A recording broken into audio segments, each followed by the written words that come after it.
योगदान। तो सबसे पहले असहयोग आंदोलन यानी कि गांधी जी के असहयोग की नीति कि उन्होंने अंग्रेजों का किस तरह से असहयोग किया और भारतीय जनता को भी इस चीज के लिए प्रेरित किया। तो सबसे पहली जो घटना हुई थी असहयोग आंदोलन के दौरान वो हुई थी, यह आंदोलन हुआ था 1920 में। और ये घटना क्यों हुई थी? क्योंकि इसका एक कारण था भारतीयों के मन में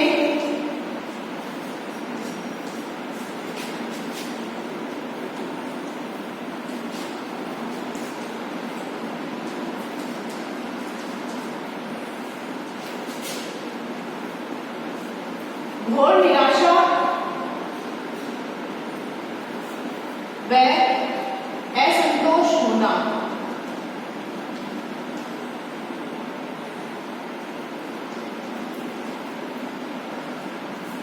भारतीयों के मन में घोर निराशा और असंतोष का होना, क्योंकि भारतीय जनता जान चुकी थी कि अंग्रेज सरकार कभी भी भारतीयों की मदद नहीं करेगी। इसलिए उनके मन में घोर निराशा और असंतोष की भावना उत्पन्न हो गई थी।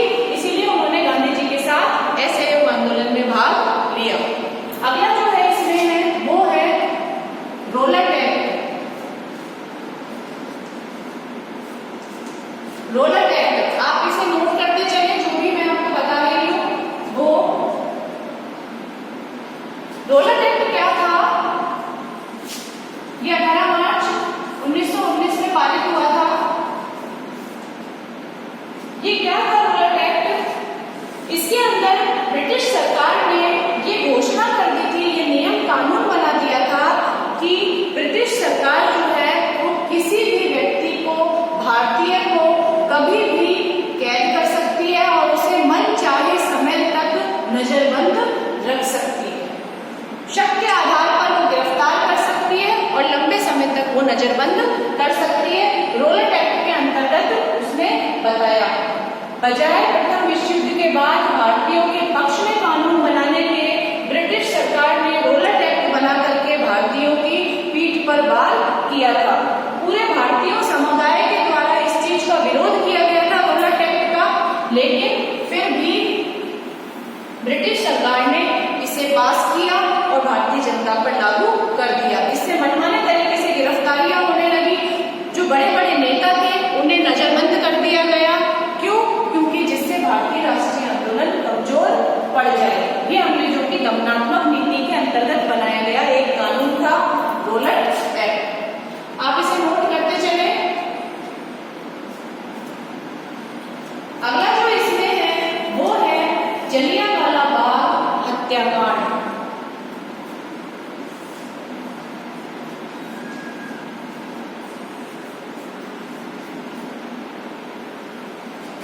जलियांवाला बाग हत्याकांड।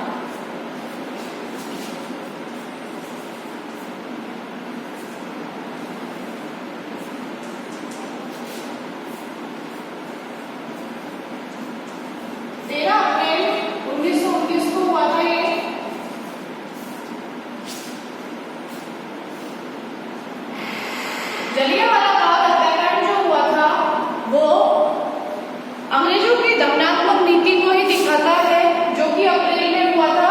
रोलट एक्ट के खिलाफ एक कानून बनाया जा रहा था।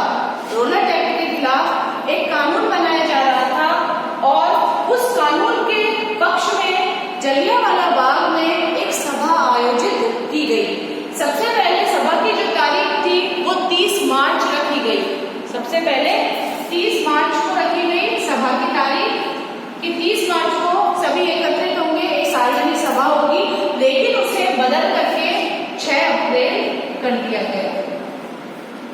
6 अप्रैल कर दिया गया। 6 अप्रैल को एक सभा हुई, सार्वजनिक सभा हुई और उसमें उन्होंने ये निष्कर्ष निकाला कि हम अंग्रेजों के खिलाफ एक ये रोलट एक्ट जो है वो उसके खिलाफ हम विरोध करेंगे और इसे लागू नहीं होने देंगे। जो भी गिरफ्तारियां हुई है उन्हें छोड़ दिया जाना चाहिए। लेकिन ऐसा नहीं हुआ, बल्कि उसे और कड़ाई से यानी और कड़ेपन से ब्रिटिश सरकार ने उसकी पालना शुरू कर दी। तो ऐसे में 13 अप्रैल डिसाइड हुआ, बैसाखी का दिन, 13 अप्रैल के दिन 13 अप्रैल जो है 1919 का दिन डिसाइड हुआ कि जलियांवाला बाग के अंदर एक सार्वजनिक सभा की आयोजन किया जाएगा, जिसमें सभी लोग भाग लेंगे। अमृतसर के जलियांवाला बाग में वहां पर सब एकत्रित होंगे। और जैसा कि वो बैसाखी का दिन था, बाहर से भी बहुत सारे लोग आए थे, पंजाब के विभिन्न हिस्सों से अमृतसर आए थे और वो सभी उस बाग में पहुंच गए थे सभा में भाग लेने के लिए।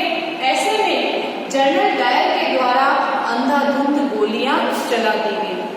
जो बाग का मार्ग था उसे रोक दिया गया सेना के द्वारा कि कोई बाहर नहीं जा सके।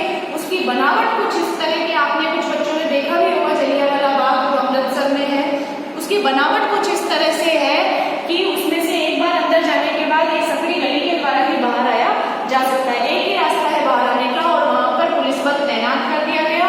और सभा में जितने भी लोग बैठे हुए थे, कम से कम 2-3 हजार लोग वहां पर बैठे हुए थे, उन सभी पर अंधाधुंध गोलियां चलाना शुरू कर दिया। ऐसे में लोगों ने अपने प्राण बचाने के लिए, वहां एक कुआं था, जलियांवाला बाग में एक कुआं है, उसमें कूदना प्रारंभ कर दिया अपनी जान बचाने, जिससे सैकड़ों लोग उस कुएं में गिरकर मर गए थे। काफी लोग उसमें घायल हुए। बताया जाता है कि अनुमान से कि जनरल डायर द्वारा की गई फायरिंग में 800,000 के करीब लोग मारे गए और 2,000 लोग के करीब घायल हो गए। उनकी जो छर्रे यानी गोलियों के जो निशान हैं वो आज भी जलियांवाला बाग की दीवारों पर मौजूद है। वो उस जनरल डायर की उस कहानी को कह रहे हैं, क्रूरता की कहानी को, जो भारतीय जनता के ऊपर उसने की थी। तो इससे शुद्ध होकर के ये सारे जो कारण थे, इन सभी कारणों के माध्यम से जलियांवाला बाग के हत्याकांड के बाद महात्मा गांधी जी ने अंग्रेज सरकार से ये गुजारिश की कि इस हत्याकांड की जांच होनी चाहिए। ब्रिटिश सरकार से कहा कि जो दोषी है जनरल डायर, उसे सजा दी जानी चाहिए और इस हत्याकांड के बारे में पूर्ण रूप से जांच होनी चाहिए। इसके लिए अंग्रेज सरकार ने एक कमेटी की भी स्थापना की थी और वो थी हंटर कमेटी।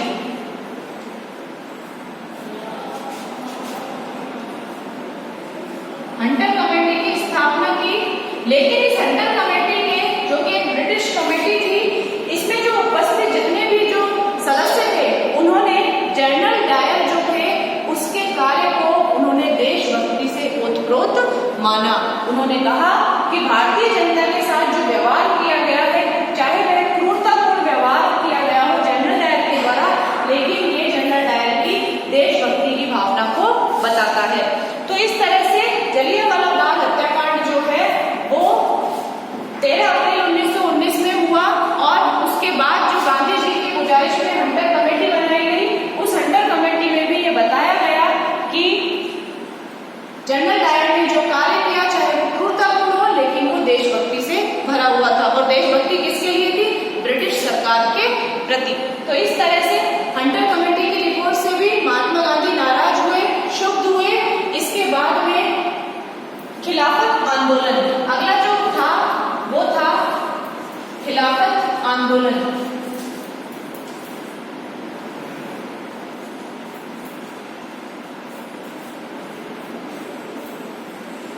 खिलाफत आंदोलन, खिलाफत आंदोलन क्या था? ये भी एक कारण था असहयोग आंदोलन का कि असहयोग आंदोलन गांधी जी ने क्यों किया।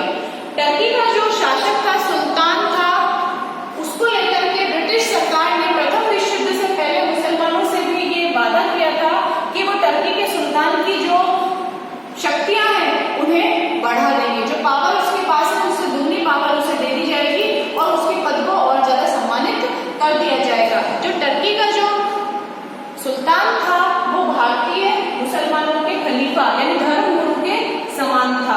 भारतीय मुसलमान जो थे वो उनकी धार्मिक भावनाएं उस पद से जुड़ी हुई थी। ऐसे में प्रथम विश्व युद्ध समाप्त होने के बाद, प्रथम विश्व युद्ध के बाद अंग्रेज सरकार ने टर्की के सुल्तान को उसके पद से हटा दिया, बजाय उसकी शक्तियों को विस्तारित करने के उसके पद से भी उसको हटा दिया। इससे भारतीय मुसलमान जो है उनकी भी धार्मिक भावनाओं को ठेस पहुंची, क्योंकि उन्हें लगा कि हमारे जो धर्म गुरु है उसे ही उसके पद से हटा दिया गया है। जो खलीफा का जो पद था वो समाप्त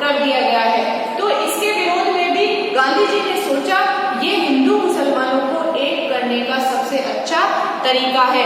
जिस असहयोग आंदोलन के माध्यम से जलियांवाला बाग हत्याकांड का बदला लिया जाएगा, उसी प्रकार से असहयोग आंदोलन के माध्यम से ही खिलाफत आंदोलन का भी बदला लिया जाएगा।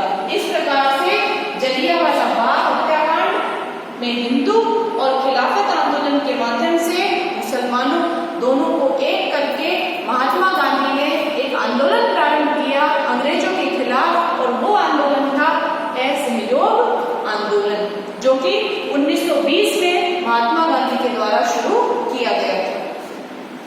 आप इसे नोट कर लीजिए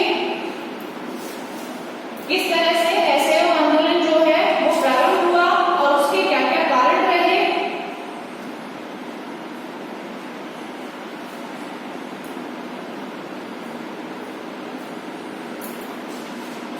इसके बाद में है असहयोग आंदोलन ने किस प्रकार से गति पकड़ी, क्या क्या किया असहयोग आंदोलन के द्वारा। असहयोग आंदोलन का कार्यक्रम एवं प्रगति।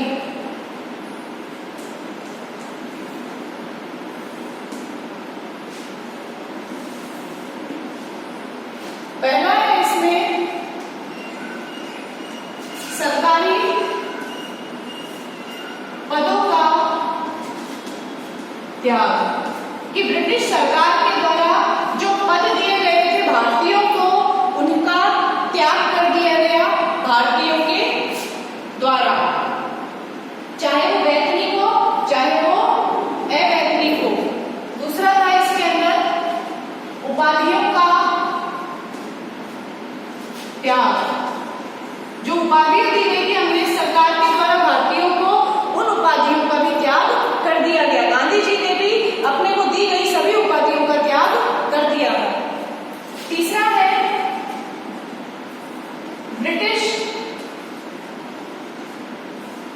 स्कूल कॉलेज का बहिष्कार। जो ब्रिटिश शासन के द्वारा जो स्कूल और कॉलेज चलाए जा रहे थे, उन स्कूल और कॉलेजों का बहिष्कार कर दिया गया ब्रिटिश भारतीयों के द्वारा, कि ब्रिटिश स्कूल और कॉलेजों में कोई भी शिक्षा ग्रहण नहीं पड़ेगा। और इसके बाद अगला है 1919 के अधिनियम द्वारा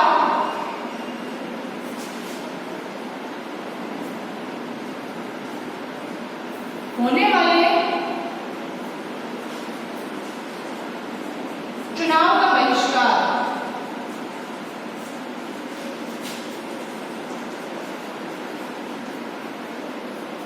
जो 1919 में जो चुनाव होने वाले थे, अधिनियम के द्वारा जो चुनाव इलेक्शन होने वाले थे, उस इलेक्शन से भी हिंदू मुसलमानों यानी भारतीयों ने बहिष्कार कर दिया था।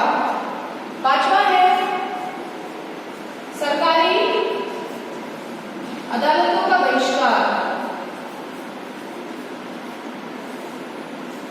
जो कोर्ट थे, गवर्नमेंट कोर्ट, उनका बहिष्कार कर दिया गया था भारतीयों के द्वारा इस असहयोग आंदोलन के कार्यक्रम के अंतर्गत। आप सभी इनको उतारते चले। अगला है सरकारी और राज्य सरकारी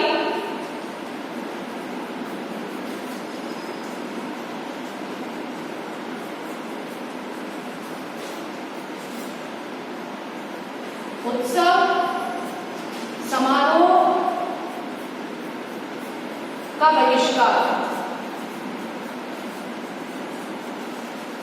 कि जितनी भी सरकारी और गैर सरकारी, जितने भी अर्ध सरकारी जो समारोह हो रहे थे, उत्सव हो रहे थे, उन सभी का बहिष्कार जो है वो भारतीय जनता के द्वारा किया गया, कि भारतीय जनता उसमें भाग नहीं लेगी। भारतीयों के द्वारा लास्ट इसमें है भारतीयों द्वारा क्लर्क मजदूर आदि पदों का बहिष्कार, कि ब्रिटिश सरकार के साथ ना कोई मजदूर कार्य करेगा, ना कोई क्लर्क कार्य करेगा, कोई बाबू कार्य नहीं करेगा। ये जो फैसला है वो इस कार्यक्रम के अंतर्गत लिया गया था।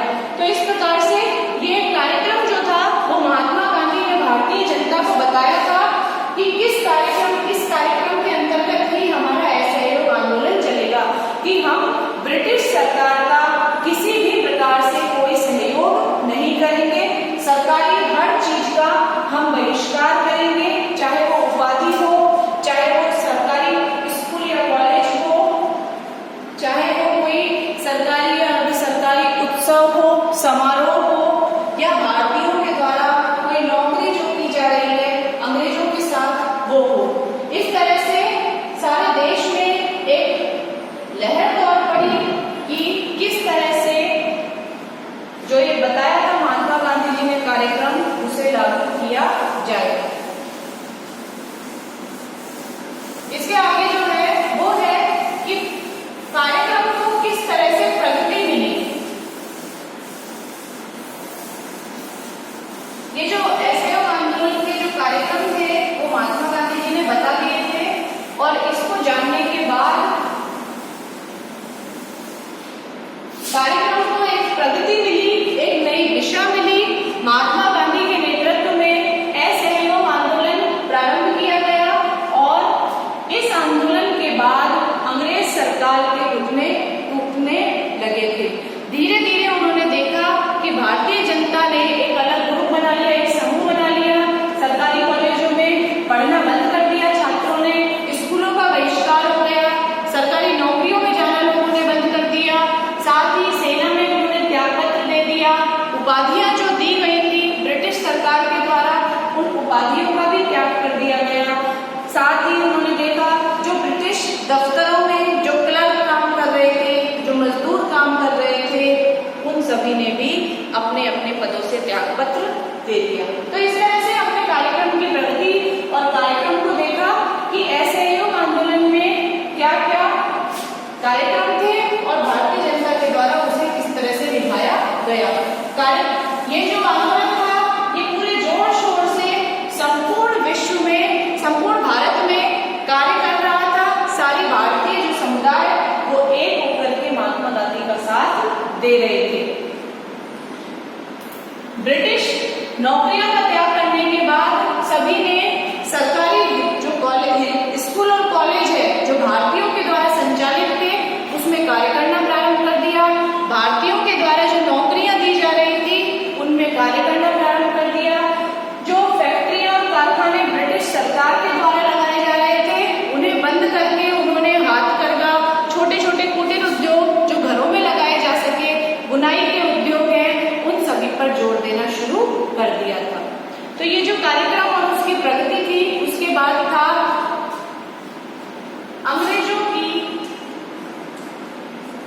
अंग्रेजों का दमनात्मक नीति, अंग्रेजों की दमनात्मक नीति।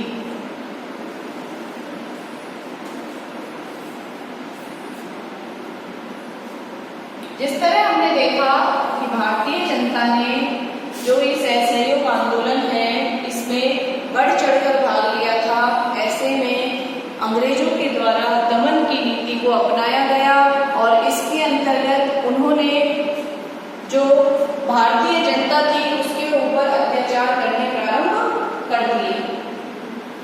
धीरे धीरे जो ये दमनात्मक नीति थी वो सारे भारत में फैल गई। ब्रिटिश सरकार ने मारना शुरू कर दिया लोगों को, बहुत ही क्रूरता से उन पे अत्याचार करने शुरू कर दिए, राशन पानी लोगों का बंद कर दिया, लोग भूखे मरने की स्थिति में आ गए। जो मिलता था, जो कहीं सभा करता था या कोई सार्वजनिक सभा का आयोजन करता था, कोई समारोह उत्सव कुछ भी आयोजित किया जाता भारतीयों के द्वारा, उसमें गोलियां चलने लगी, लोगों को मारपीट डंडों से मार दिया गया। लोगों को नेता जो थे प्रमुख उनको सभी को जेल में बंद कर दिया गया। गांधी जी के असहयोग आंदोलन की एक विशेषता ये भी थी कि गांधी जी का ये जो आंदोलन है वो पूर्णतः अहिंसक था। जैसा कि आप सभी जानते हैं, गांधी जी अहिंसा के पुजारी थे। गांधी जी नहीं चाहते थे उनके किसी भी आंदोलन में या कार्यक्रम में हिंसा का प्रवेश हो। गांधी जी जो सत्याग्रह चलाना चाहते हैं वो पूरे असहयोग के आधार पर ही चलना चाहिए, ना कि हिंसा के आधार पर। तो अंग्रेजों की दमनात्मक नीति को देखते हुए गांधी जी ने देखा कि अंग्रेजों का दमन जो है वो लगातार बढ़ता जा रहा था। ऐसी स्थिति में अंग्रेज सरकार से बदला लेने के लिए बिहार के चोरी चौरा नामक स्थान पर एक पुलिस चौकी को जला दिया गया, जिसमें 22 पुलिस कर्मियों ने जल करके दम तोड़ दिया। तो ये जो चोरी चौरा कांड था, इसके माध्यम से हिंसा ने प्रवेश ले लिया था गांधी जी के असहयोग आंदोलन में। गांधी जी जिस असहयोग आंदोलन में हिंसा को नहीं चाहते थे, उस आंदोलन के अंदर हिंसा का प्रवेश हो गया था। 5 फरवरी 1922 की घटना है जिसमें कई पुलिस कर्मियों ने जलकर दम तोड़ दिया था। जो आंदोलन अपने चरम पर था, असहयोग आंदोलन, उस आंदोलन में हिंसा में प्रवेश लेने के बाद में ये आंदोलन 5 फरवरी 1922 की घटना के बाद उस आंदोलन को गांधी जी ने रद्द कर दिया था। यानी वो आंदोलन गांधी जी को रोकना पड़ा था, क्योंकि उस असहयोग आंदोलन में अहिंसा के स्थान पर हिंसा ने प्रवेश कर लिया था, जो कि गांधी जी के नीति और नियमों के विरुद्ध था। सभी जनता ने इस चीज का विरोध किया, प्रमुख नेताओं ने इसका विरोध किया कि क्यों गांधी जी इस आंदोलन को बीच में ही रोक रहे हैं। लेकिन गांधी जी जो कि अपने सत्य अहिंसा के मार्ग पर अडिग थे, उनका ये कहना था कि जिस आंदोलन में हिंसा का प्रवेश हो गया है, उस आंदोलन को अब और आगे नहीं बढ़ाया जा सकेगा, और ये आंदोलन यहीं पर ही समाप्त कर दिया गया।